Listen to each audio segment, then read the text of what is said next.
Price the Lord, praise the Lord. തകർച്ചകളൊന്നും ദൈവം തരുന്നതല്ല. അത് നിങ്ങൾ അടിവരയിട്ട് മനസ്സിൽ ഉറപ്പിക്കണം. തകർന്ന ഒരു ജീവിതത്തിൽ, തകർന്ന ഒരു ലോകത്ത് ജീവിക്കുമ്പോൾ നമുക്കുണ്ടാകുന്നതാണ് തകർച്ചകൾ. എന്നാൽ ചില തകർച്ചകൾ മറക്കരുത്, ചില തകർച്ചകൾ നമ്മുടെ നിലപാട് കൊണ്ട് സംഭവിക്കുന്നതാണ്. തെറ്റായ നിലപാട് കൊണ്ട് നമുക്ക് തകർച്ചകളുണ്ടാകും. അപ്പം അതുകൊണ്ട് നമ്മുടെ നിലപാടുകൾ ശരിയായിരിക്കണം. ഈശോ പറഞ്ഞ ഒരു വചനമുണ്ട്, ഒരു വാക്യമുണ്ട്, നീ വിധിക്കുന്ന വിധിയാൽ തന്നെ നീ വിധിക്കപ്പെടും. അതുകൊണ്ട് നീ വിധിക്കുന്ന വിധി വളരെ പ്രധാനപ്പെട്ടതാണ്. ഒരു വ്യക്തി ഇങ്ങനെ വിചാരിക്കുകയാണെന്നിരിക്കട്ടെ, ആരോ ആ വ്യക്തിയോട് പറഞ്ഞു, നീ എവിടെ പോയാലും ഗുണം പിടിക്കുകയില്ല എന്നൊന്ന് ശപിച്ചെന്നിരിക്കട്ടെ. അങ്ങനെയൊക്കെ ശപിക്കുന്നവരുണ്ട്. ചിലപ്പം മരുമക്കളെ ശപിക്കുന്ന അമ്മായിമാരൊക്കെ ഉണ്ടെന്നാണ് പറയുന്നത്.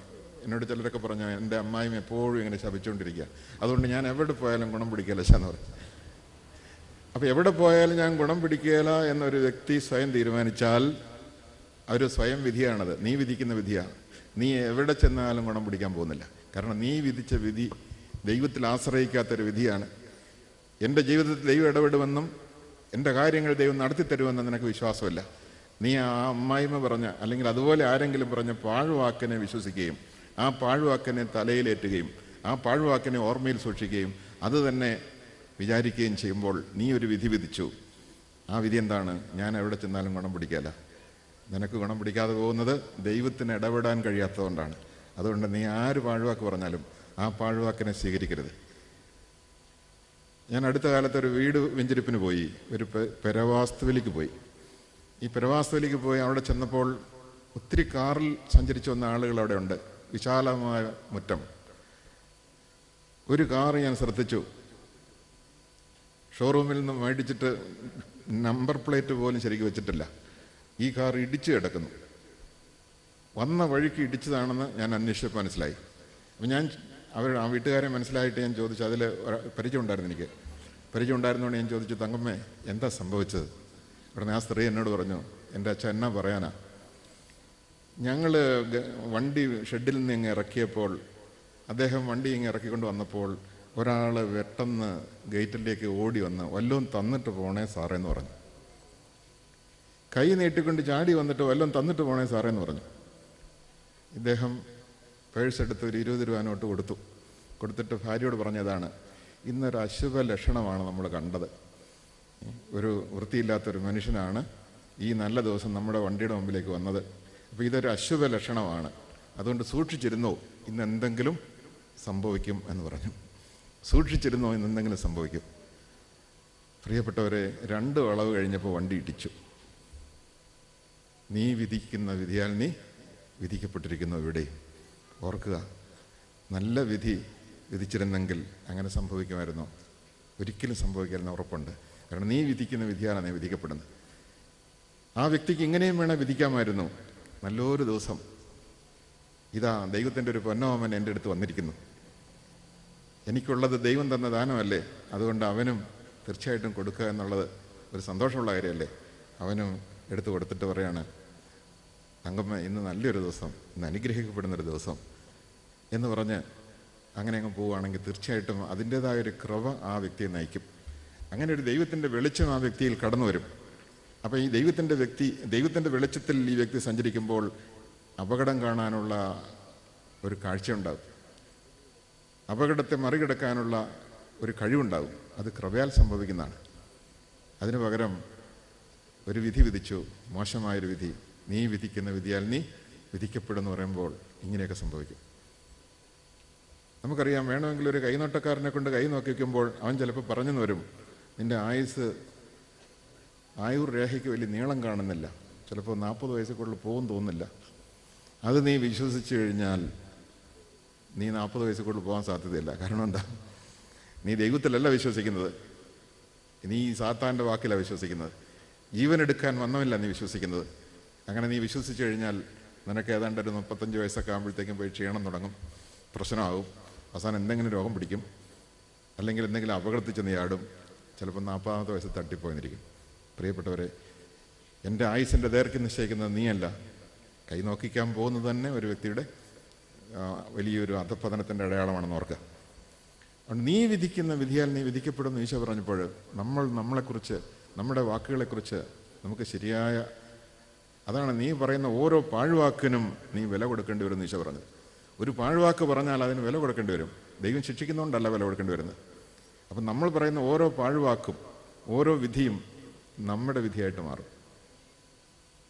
പ്രിയപ്പെട്ടവരെ, അതുകൊണ്ട് നമ്മൾ പറയുന്ന ഓരോ വാക്കും അനുഗ്രഹത്തിൻ്റെ വാക്കായിരിക്കണം, പാഴ്വാക്ക് ഒരിക്കലും ഉണ്ടാകരുത്. നല്ല വിധി വിധിച്ചു കഴിഞ്ഞാൽ എൻ്റെ ദൈവം എന്നെ സഹായിക്കും, എൻ്റെ ദൈവം എന്നോട് കൂടെ ഉണ്ട് എന്ന് വിധിച്ചാൽ എനിക്ക് അസാധ്യമായ കാര്യങ്ങൾ ചെയ്യാൻ പറ്റും. നമുക്ക് ഓരോരുത്തർക്കും ചെയ്യാൻ പറ്റും. ഓ, ഇതെന്നെക്കൊണ്ട് സാധിക്കില്ല, ഓ ഇതാരെ കൊണ്ട് പറ്റും എന്ന് നീ വിധിച്ചു കഴിഞ്ഞാൽ നിന്നെക്കൊണ്ട് സാധിക്കില്ല. അതേസമയം എൻ്റെ ദൈവം കൂടെയുണ്ട്, ദൈവത്തിനൊന്നും അസാധ്യമല്ല എന്നൊരു തിരിച്ചറിവ് നമുക്കുണ്ടായാൽ, ആ തിരിച്ചറിവിൽ നിന്നുകൊണ്ട് വിധിച്ചാൽ വലിയൊരു ഇടപെടൽ, ദൈവത്തിൻ്റെ ഒരു ഇടപെടലുണ്ടാകും. ആ ഇടപെടൽ നമുക്കുണ്ടാകുമ്പോൾ അസാധ്യമായ കാര്യം സാധിക്കും, അത് ചെയ്യാനായിട്ട് പറ്റും. ഞാൻ എൻ്റെ ഒരു അനുഭവം കൂടി ഞാൻ പറഞ്ഞുകൊണ്ട് ഈ പ്രഭാഷണം ഞാൻ പൂർത്തിയാക്കാം. കുറച്ച് നാളുകൾക്ക് മുമ്പ് ഈ കഴിഞ്ഞ വർഷം ആരംഭത്തിൽ ചില ആളുകൾ എന്നെ സമീപിച്ച് പറഞ്ഞു, ഒരു വൈദികൻ്റെ സ്വരത്തിൽ ഞങ്ങൾക്ക് വിശുദ്ധ ഗ്രന്ഥം വായിച്ച് കേൾക്കാൻ താല്പര്യമുണ്ട്, അതുകൊണ്ട് അത് റെക്കോർഡ് ചെയ്ത് കിട്ടിയാൽ വളരെ നല്ലതാണ്. അച്ഛൻ ഒരു വൈദികനെ കണ്ടെത്തി. ഞാൻ ഈ പാട്ടൊക്കെ റെക്കോർഡ് ചെയ്യാനായിട്ടൊക്കെ സ്റ്റുഡിയോയിലൊക്കെ പോകുന്ന ആളായതുകൊണ്ട് അവരെന്നോട് പറഞ്ഞു, അച്ഛൻ നോക്കിയാൽ നടക്കും, ഞങ്ങൾ നോക്കിയാലും നടക്കില്ല. അതുകൊണ്ട് വൈദികരായാലും പോരാ, അവർക്ക് ധ്യാനം പ്രസംഗിക്കുന്ന ഒരു വൈദികനായിരിക്കണം. അതുകൊണ്ട് ധ്യാനം പ്രസംഗിക്കുന്ന ഏതെങ്കിലും ഒരു വൈദികൻ്റെ സ്വരത്തിൽ സമ്പൂർണ്ണ ബൈബിൾ മുഴുവനും വായിച്ച് ഒരു റെക്കോർഡിംഗ് സ്റ്റുഡിയോയിൽ റെക്കോർഡ് ചെയ്ത് അതൊന്ന് കിട്ടിയാൽ താല്പര്യമാണ്. അച്ഛൻ ആ കാര്യത്തിൽ നിന്ന് ഇടപെടണമെന്ന് പറഞ്ഞു. ഞാൻ നോക്കിയപ്പോൾ ഞാൻ പറഞ്ഞു, ഇത് സാധിക്കുന്ന കാര്യമൊന്നുമല്ല. കാരണം ഈ സമ്പൂർണ്ണ ബൈബിൾ ഒരാളെ കൊണ്ട് വായിപ്പിക്കുക, അവർക്ക് ഒരാളെ കൊണ്ട് വായിപ്പിക്കണം, പലരെ കൊണ്ടാണെങ്കിൽ പിന്നെ നോക്കാം. ഞാൻ പറഞ്ഞു, എന്നെക്കൊണ്ട് സാധിക്കുന്ന കാര്യമല്ല, എനിക്ക് ആരെയും സമീപിക്കാൻ പറ്റില്ല. കാരണം തിരക്ക് പിടിച്ച് ഓടി നടക്കുന്ന ധ്യാനഗുരുക്കന്മാരുടെ അടുത്ത് നിന്നിട്ട് ഈ സ്റ്റുഡിയോയിൽ പോയിരുന്ന ഈ സമ്പൂർണ്ണ ബൈബിൾ വായിക്കണമെന്ന് പറഞ്ഞാൽ നടക്കുന്ന കാര്യമാണ്. ഞാനങ്ങ് ഒഴിവായി. ഏതാനും നാൾ കഴിഞ്ഞ് അവർ വീണ്ടും വിളിച്ചു. ഞങ്ങൾ ഒരുപാട് ധ്യാനഗുരുക്കന്മാരുടെ സ്വരം കൾച്ചർ ചെയ്ത് നോക്കി.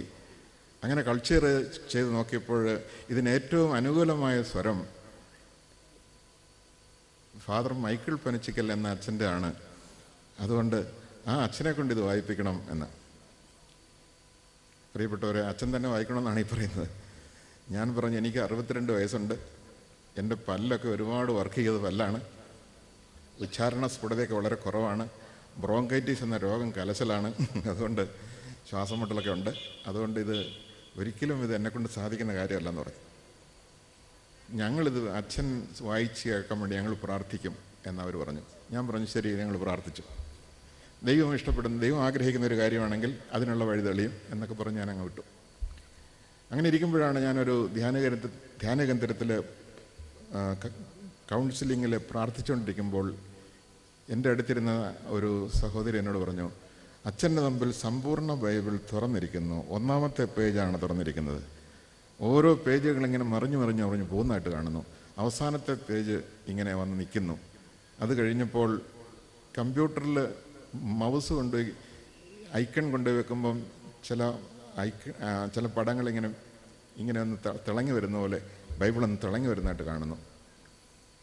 എനിക്ക് പെട്ടെന്ന് മനസ്സിലായില്ലെങ്കിൽ അല്പം കഴിഞ്ഞപ്പോൾ എനിക്ക് മനസ്സിലായി, ഈശോ എന്നോടിത് ചെയ്യാൻ ആവശ്യപ്പെടുന്നതെന്ന്. പ്രിയപ്പെട്ട സഹോദരങ്ങളെ, അപ്പോഴേ ഞാൻ ഈശോയോട് പറഞ്ഞു, ഈശോയെ, അങ്ങിത് എന്നോട് ചെയ്യാൻ ആവശ്യപ്പെടുന്നതല്ല എനിക്ക് തോന്നുവാണ്. എനിക്കിത് എൻ്റേതായ കഴിവിനാൽ സാധ്യമല്ല, പക്ഷേ അങ്ങ് എന്നെ ശക്തിപ്പെടുത്തിയാൽ എനിക്ക് സാധിക്കും. അതുകൊണ്ട് ഞാൻ അതിനായിട്ട് ഇറങ്ങാൻ പോവാണ്. പ്രിയപ്പെട്ടവരെ, ഞാൻ അങ്ങനെ പോന്നു. തിരിച്ചു വന്നൊരു സ്റ്റുഡിയോ അന്വേഷിച്ചപ്പോഴാണ് ഒരു നല്ല സ്റ്റുഡിയോ കിട്ടി. ആ സ്റ്റുഡിയോയിൽ ഞാൻ ചെന്നിട്ട് പറഞ്ഞു, സമ്പൂർണ്ണ ബൈബിൾ വായിച്ചൊന്ന് റെക്കോർഡ് ചെയ്യാനായിട്ട് എനിക്ക് ഒരു അപ്പോയിൻമെൻറ്റ് എടുക്കണം. അവർ പറഞ്ഞു, സന്തോഷം, ഞങ്ങൾക്ക് സന്തോഷമാണ്. ബൈബിൾ വായിക്കുന്ന അവസരത്തിൽ അവർ നല്ല വിശ്വാസികളാണ്. അവർ പറഞ്ഞു, ബൈബിൾ വായിച്ചുകൂടെ റെക്കോർഡ് ചെയ്യുമ്പോൾ ഞങ്ങളുടെ സ്റ്റുഡിയോ അനുഗ്രഹിക്കപ്പെടുമല്ലോ, അതുകൊണ്ട് സന്തോഷമായിട്ട് അച്ഛൻ പോരെന്ന് പറഞ്ഞു. ചുരുക്കി പറയട്ടെ, കഴിഞ്ഞ ഏപ്രിൽ 26-ാം തീയതി മുതൽ നവംബർ 12-ാം തീയതി വരെയുള്ള 7 മാസക്കാലം ഈ സമ്പൂർണ്ണ ബൈബിൾ വായിച്ചുകൊണ്ട് സ്റ്റുഡിയോയിൽ ഞാൻ ചെലവഴിച്ചു. ഇതിനിടയിൽ 170 ദിവസം വേണ്ടി വന്നു. ഈ 170 ദിവസം ഓരോ ദിവസവും 8 മണിക്കൂർ വെച്ച് ചെലവഴിക്കേണ്ടി വന്നു. ഒന്ന് വായിച്ച് നോക്കണം, പിന്നെ അത് മൈക്രോഫോണിൻ്റെ മുമ്പിൽ ശരിക്കും വായിക്കണം, വായിച്ച് കഴിഞ്ഞൊന്ന് കേട്ട് നോക്കണം, കൊഞ്ഞയായിപ്പോയതും അവ്യക്തമായി പോയതും ഒക്കെ ഒന്ന് മാർക്ക് ചെയ്യണം, പിന്നെ അത് വീണ്ടും റെക്കോർഡ് ചെയ്യണം, അത് കഴിഞ്ഞ് പിന്നെ എഡിറ്റ് ചെയ്യണം, പിന്നെ പശ്ചാത്തല സംഗീതം ചേർക്കണം, പിന്നെ മിക്സ് ചെയ്യണം. ഇതെല്ലാം ചെയ്തു വരുമ്പോൾ 1 മണിക്കൂറോളം വരും ഓരോ അധ്യായത്തിന്. 50-55 മിനിറ്റ് വരും. 1339 അധ്യായങ്ങളുണ്ട്. അങ്ങനെ ആദ്യത്തെ അധ്യായം വായിച്ചപ്പോൾ ഞാൻ വല്ലാതെ പരുങ്ങി. ഇതിനപ്പുറത്തോട്ട് നോക്കിയപ്പോൾ പേടിച്ചു പോയി, ചെറുത് പോലെ. അപ്പോൾ ഈശോയുടെ ആ സാന്ത്വന വാക്ക് എൻ്റെ ഉള്ളിൽ മുഴങ്ങി. ദൈവത്തിനൊന്നും അസാധ്യമല്ല, നീ മുന്നോട്ട് പോകും. ഞാനും പറഞ്ഞു, ദൈവത്തിനൊന്നും അസാധ്യമല്ല, എനിക്കിത് ചെയ്യാൻ പറ്റും, എൻ്റെ ഈശോ കൂടെ ഉള്ളതുകൊണ്ട്. ഒരു ബുദ്ധിമുട്ടും കൂടാതെ മുന്നോട്ട് പോയി. ക്ലേശങ്ങളില്ലെന്നല്ല, ബുദ്ധിമുട്ട് കൂടാതെ പോയി. അങ്ങനെ ഓരോ ദിവസവും കഴിയുമ്പോൾ ഒരു ലഹരി പോലെ വന്നു. വെളിപാടിൻ്റെ പുസ്തകം 22-ാം അധ്യായം വായിച്ചപ്പോൾ സമ്പൂർണ്ണ ബൈബിൾ തീർന്നു. പിന്നെ എൻ്റെ പെട്ടെന്ന് തീർന്നു പോയല്ലോ എന്നൊരു ചിന്തയായിരുന്നു. മറ്റൊരു വലിയ കാര്യം, എൻ്റെ ബ്രോങ്കൈറ്റിസ് എന്ന രോഗം ഒരാഴ്ച കൊണ്ട് മാറിപ്പോയി. എൻ്റെ കാലിൽ എന്നെ അടുത്തറിയാവുന്നവർക്കറിയാം, വലിയൊരു സ്കിൻ ഡിസീസ് ഉണ്ടായിരുന്നു. അതിന് ഒരു സോറിയാസിസ് എന്നാണ് അലോപ്പതിക്കാർ പറയുന്നത്. അലോപ്പതിക്കാർ സോറിയാസിസ് എന്ന് പറഞ്ഞതിന് ആയുർവേദക്കാരൻ പറഞ്ഞത് ഗജചർമ്മം എന്നാണ്. തൊലി കട്ടി കൂടി അവസാനം വിണ്ട് കീറും. വിണ്ട് കീറി കഴിയുമ്പോഴത്തേക്കും അകത്തെ ആ പാകമാകാത്ത തൊലി അല്ലാതെ നീറും, വേദനയ്ക്കും, പഴുക്കും. പിന്നീട് വെള്ളം വരും. പിന്നെ ഈ പുറംതൊലി മുഴുവൻ പൊളിഞ്ഞു പോവും. പിന്നെ അത് മൂത്ത് വലുതാവും. പിന്നെ അത് പൊളിയും. പിന്നെ അടുത്ത് വരും. 4-5 കൊല്ലക്കാലം ഞാൻ ഇതുകൊണ്ട് നടന്നതാണ്. അതോടൊപ്പം തന്നെ 5 ഡോക്ടേഴ്സ് മാറി മാറി ചികിത്സിച്ചതാണ്. ഈ സമ്പൂർണ്ണ ബൈബിൾ എടുത്ത് സ്നേഹത്തോടെ വായിക്കാൻ തുടങ്ങിയപ്പോൾ ഒരാഴ്ച കഴിഞ്ഞപ്പോൾ എനിക്ക് മനസ്സിലായി, എൻ്റെ രോഗം സുഖപ്പെട്ടുകൊണ്ടിരിക്കുകയാണ്. അടുത്ത ആഴ്ച നോക്കുമ്പോഴത്തേക്കും വീണ്ടും സുഖപ്പെട്ടുകൊണ്ടിരിക്കുകയാണ്. ബൈബിൾ വായിച്ചു കഴിഞ്ഞപ്പോൾ സമ്പൂർണ്ണ സൗഖ്യം. ഒരു ചെറിയ പാട് മാത്രം ഇപ്പോൾ ഉണ്ട്. ഒരു യുവാവിൻ്റെ കാല് പോലെ മൃദുവായിരിക്കുന്നു എൻ്റെ കാല്. Praise the Lord, praise the Lord എന്നുറക്കെ പറഞ്ഞേ, praise the Lord, praise the Lord എന്ന് കൈ അടിച്ചേ.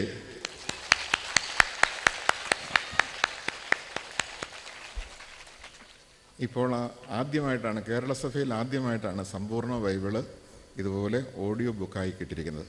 അത് POCയിൽ നിന്നാണ് അത് പ്രസിദ്ധീകരിക്കുന്നത്.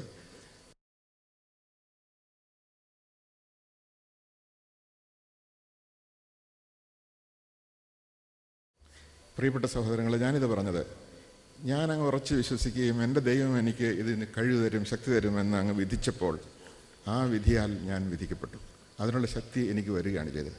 എനിക്ക് നന്നായിട്ടറിയാം എന്നെക്കൊണ്ട് സാധിക്കുന്ന, മാനുഷികമായിട്ട് സാധിക്കുന്ന കാര്യമല്ലത്. പക്ഷേ മനുഷ്യന് അസാധ്യമായത് സാധ്യമാക്കി തീർക്കുന്ന കൃപയുടെ പ്രവർത്തനത്തെക്കുറിച്ചാണ് ഞാൻ പറഞ്ഞത്. നീ വിധിക്കുന്ന വിധിയാൽ നീ വിധിക്കപ്പെടും. എന്നെക്കൊണ്ടത് പറ്റില്ല എന്നൊരാൾ വിധിച്ചാൽ പറ്റില്ല. എൻ്റെ ദൈവം എന്നിൽ ഇടപെടും, അവിടുന്ന് അത് ചെയ്തു തരും, ശക്തിപ്പെടുത്തും എന്ന് വിശ്വസിച്ച് നടക്കും. അതുപോലെ മറ്റുള്ളവരുടെ കാര്യത്തിലും നമ്മൾ കയറി വിധിക്കണ്ട. അത് വേറൊരു വിഷയമായിട്ട് ഞാനിപ്പോൾ കൈകാര്യം ചെയ്യുന്നില്ല. എപ്പോഴും നല്ലത് മാത്രം വിധിക്കുക, വളരെ പോസിറ്റീവായിട്ട് ചിന്തിക്കുക എന്ന് സൈക്കോളജിസ്റ്റ് പറയും.